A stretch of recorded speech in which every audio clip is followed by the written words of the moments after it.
Dr. Johnnie Coleman said, stop telling God how big your problems are and start telling your problems how big God is. Okay. Do we do that? We sit back. So we want to magnify the divine. And when I talk about God, I'm not talking about some gray-haired guy sitting in an easy chair in the sky. I'm talking about the energy of life. I'm talking about the power of life. And so we can use a variety of words. We can use spirit. We can use love. We can use universe. There's a few words right there. First cause. So whatever you're comfortable with, whatever word describes this unbelievable energy that we can't even begin to comprehend. Like we put a word on it, but think about it. The word God, for example, means something different to everybody. And the other thing is that it also is misinterpreted sometimes, right? Depending on our history. And some of us were raised, maybe where we had a challenge in the church. And somebody using the word God might have said or done something that makes us feel bad.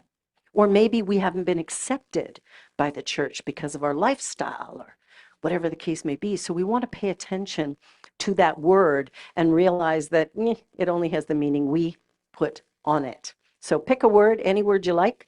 The word Fred works. I use that sometimes. Okay, Fred. Right? It's just a word. It's just a word. All right, so magnify the divine. How do we do that?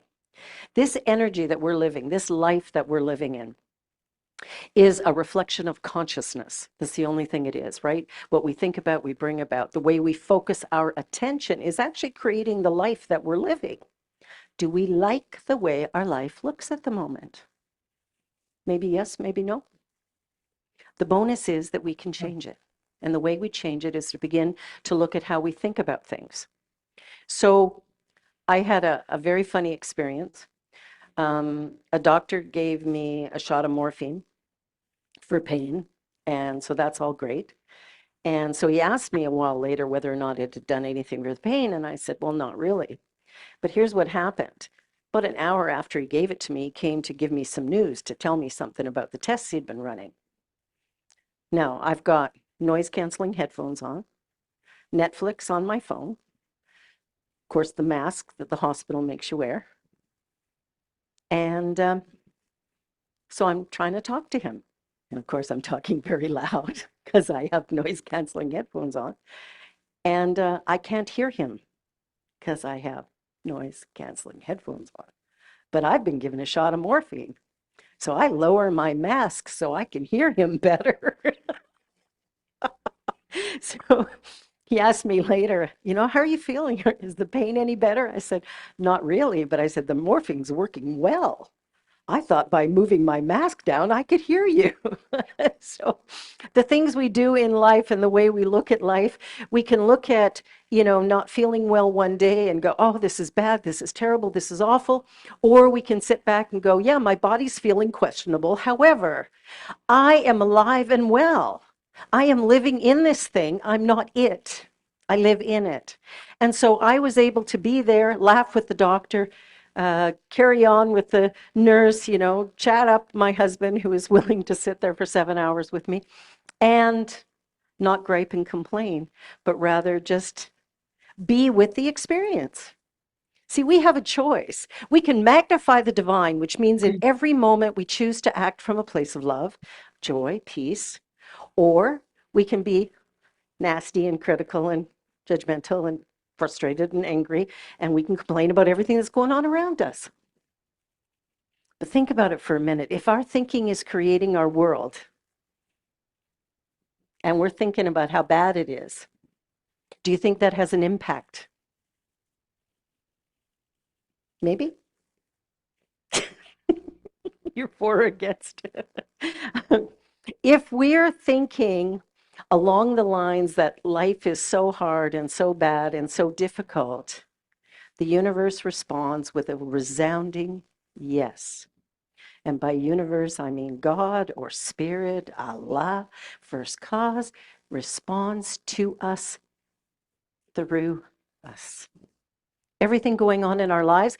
And we're not saying that, oh, because I got sick a couple of days ago, that I'm to blame for that. That's not what this means. What it means is that I have the power to change my thinking, and therefore I have the power to change my life. I have the power to change my experience. Because what is an experience really? It is the feelings I attribute to an event, right? So we're sitting here today and the house is full. I love a full house. Don't you just love that? All these people in the room, it's fantastic. Woo! Don't you just love it? I love it. I love it. I just see, standing room only, and sorry for you in the back standing. Get some more chairs in next week. Okay, we don't quite have a full house today, but we will. We will. We can choose to look at every situation in our lives, and we can choose to have a good time or we can choose to have a bad time. When I was in Kenya and got sick, what did I choose? I chose to have a good time.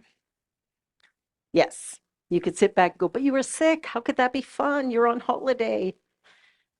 It was a blast. I had a great time. What we think about, we bring about. How we choose to magnify the divine is going to make us have a happy, joyous life or a miserable, difficult, frustrating one. Now, just because we're thinking good thoughts doesn't mean crap doesn't happen. Because it does, right? There's wars going on in the world. There's all kinds of stuff happening on our streets. There's people driving like they think they're Mario Andretti. I know, I'm aging myself. There's probably more recent drivers, right?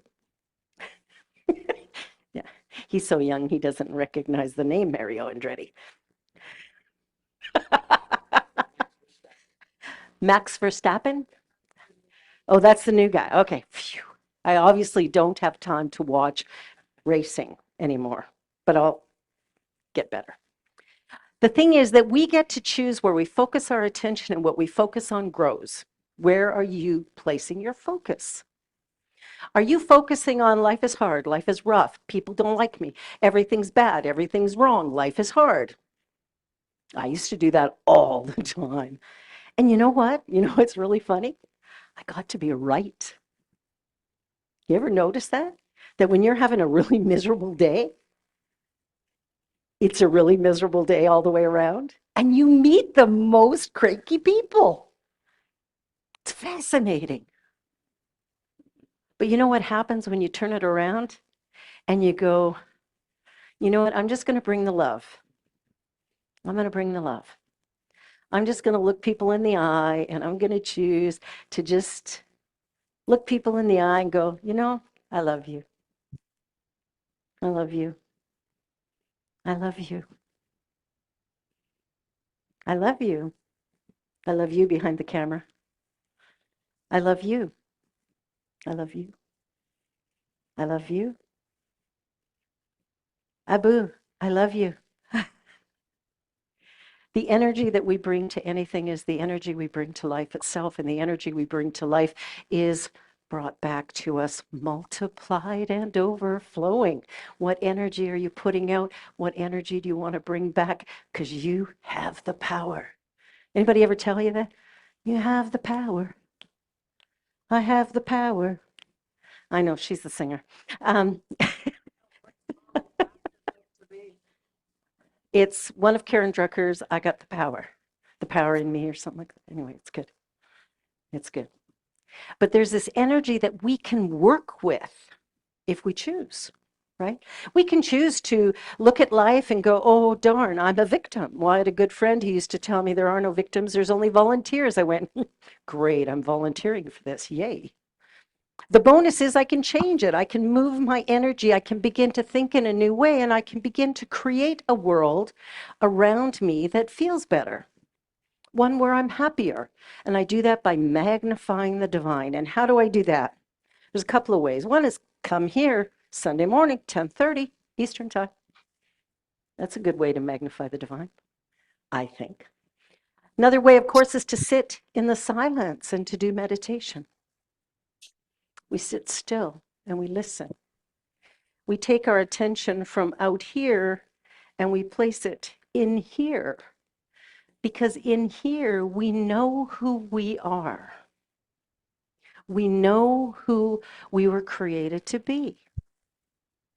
So we can do like Johnnie Coleman said, and, God, tell God all our big problems, or we can recognize that we have this power within us that's far greater. And that power is operating always. And I'll share with you a couple of stories of using that power. Excuse me, it's a little warm. Well, I'm a little warm, always. So years ago, I was working in real estate. I did that for a number of years. It's the natural way to ministry. You go from a retail clerk to an advertising person to a real estate. Oh, take a little break in there to go to college and get a degree in journalism and, forget that and go into real estate. Life takes us on these meandering paths, and that's okay. It's quite all right that we go on those paths. But while I was in my real estate career, I went to a Thursday morning meeting, and the boss wasn't there, the one who was running the development that we were all selling. And so I said, so where'd he go?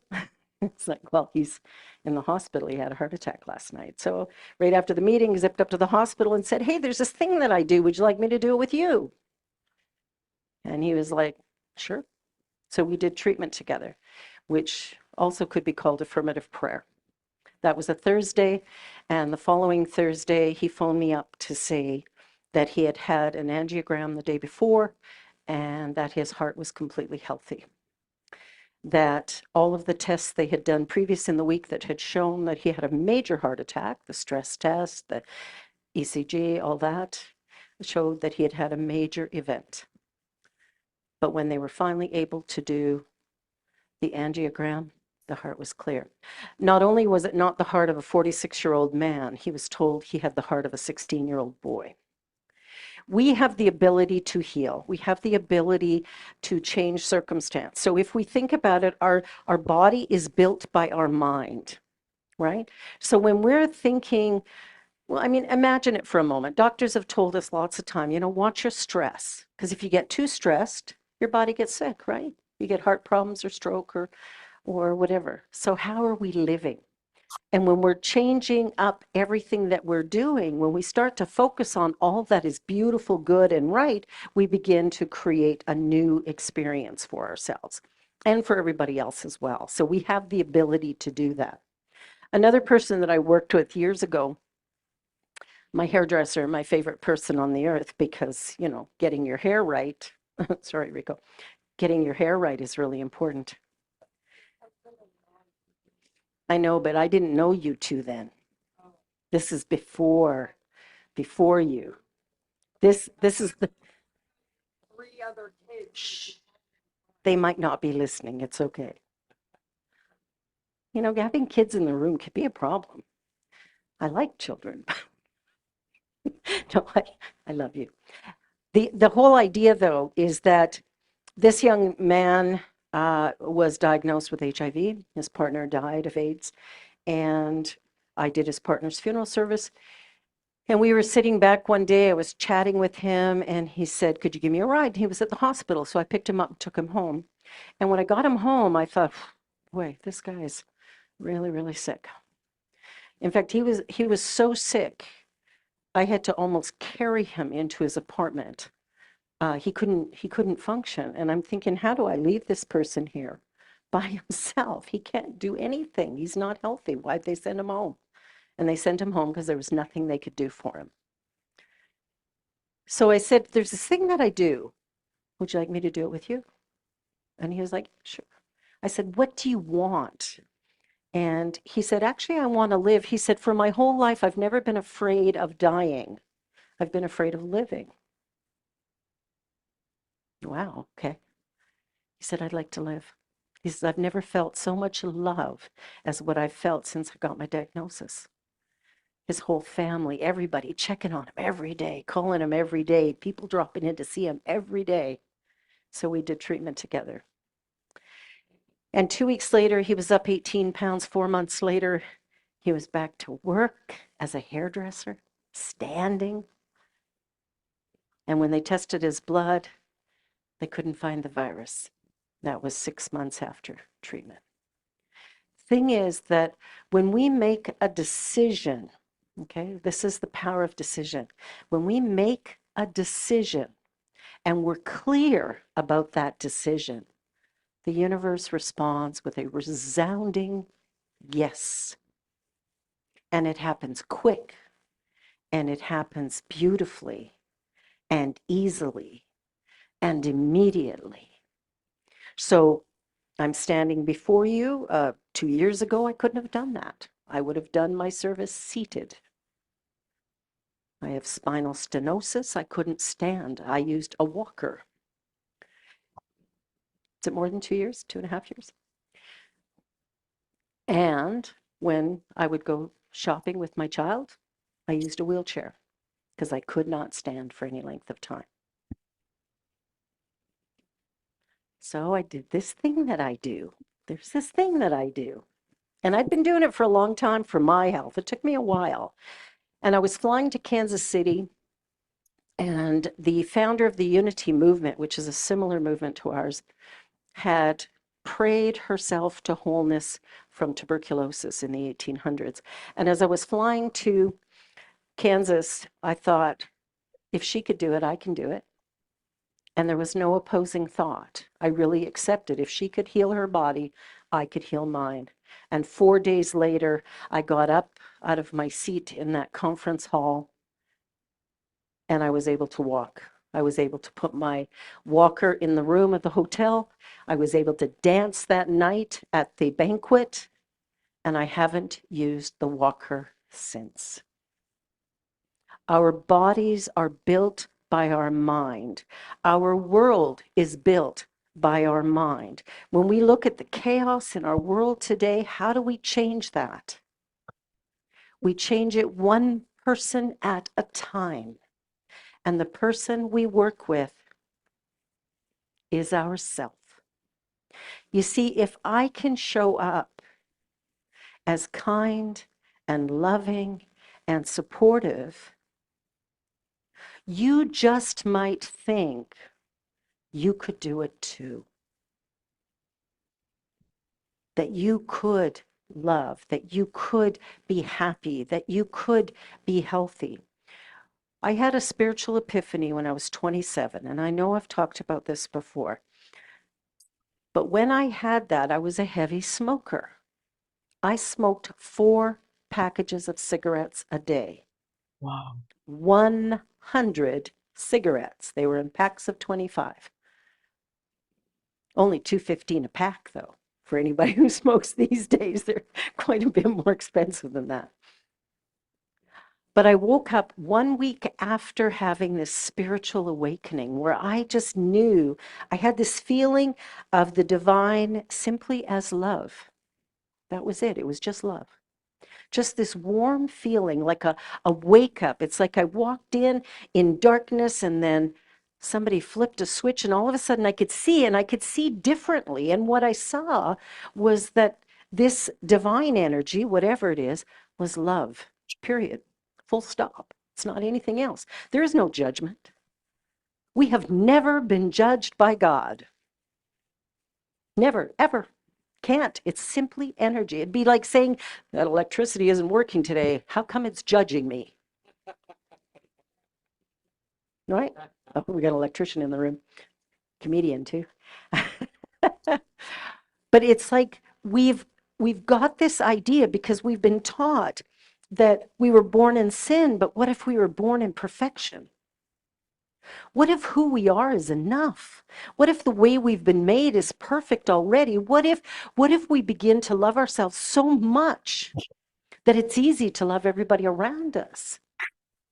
To look at the world instead of as a problem, but as an opportunity. Because if I can show up and be kind and compassionate and respectful and loving of you, then maybe you will feel better about you and you will do something kind and loving for someone else. It's a ripple. See, it's a virus. See, we could spread this virus, a love virus. Let's send that one out there. Lots of love. Let it go around and see what it creates. We have the opportunity to do that. So when I had that spiritual awakening, when I realized in that moment I woke up and I went, cough, sputter. I think I coughed the first half hour of every day. But when I butted that cigarette out, I butted it out because a part of me went, this is the temple of God, and you do not have the right to kill it. There's something for you to do. There's something for you to be. There's something more in the world for you. Step in and step up. I was 27 then. That's 40 years ago. It's a long time ago. But you know what? Every year, in every way, things are getting better and better. And this is by far my best year yet. I've never been happier. Never been happier than I am right now. So happy to be in this space, this beautiful building. It's such a great place. So we magnify the divine by our attention to it. When we start to recognize that it is the energy of love, it is the energy of possibility, it is infinite intelligence operating through us. And when we allow ourselves to be joy-filled, that spreads. You ever go to a party and everybody's having like a really, really good time? They're just grooving and having fun, laughing, singing, talking. And then somebody comes in and goes, oh, you won't believe what just happened. And it's like popping a balloon. It's like all the air just left.